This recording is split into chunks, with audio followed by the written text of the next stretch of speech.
TV news सबसे तेज। हमारे चैनल को देखने के लिए लाइक करें, शेयर करें और सब्सक्राइब करें और देखिए आज की ताजा तरीन खबर।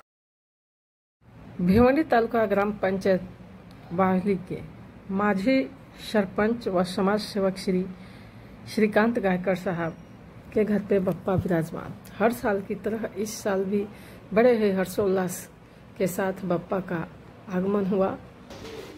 आज बघितलं गेलं तर संपूर्ण देशामध्ये अतिशय भक्तिभावाने या बुद्धीच्या देवतेचं, विघ्नहर्त्याचं, गणपती रायाचं आगमन झालेलं आहे। संपूर्ण जी मंडळी नागरिक आहे अतिशय उत्साहाने, उल्हासाने, आनंदाने भारावून गेलेली आपल्या या घरी गणपती बाप्पाचं आगमन होऊन पूजा अर्चना झालेली आहे, आरती झालेली आहे। मी गणपती रायांना एवढीच विनंती करेल, त्यांच्या चरणी प्रार्थना करेल, हे बुद्धीचे देवता या सर्वांना सुख, शांती आणि चांगली बुद्धी दे, निरोगी असं आयुष्य लागू दे, अशी या गणपती रायाच्या चरणी प्रार्थना करतो आणि आपल्या या चॅनलच्या माध्यमातून सगळ्यांना गणेशोत्सवाच्या खूप खूप शुभेच्छा देतो। धन्यवाद।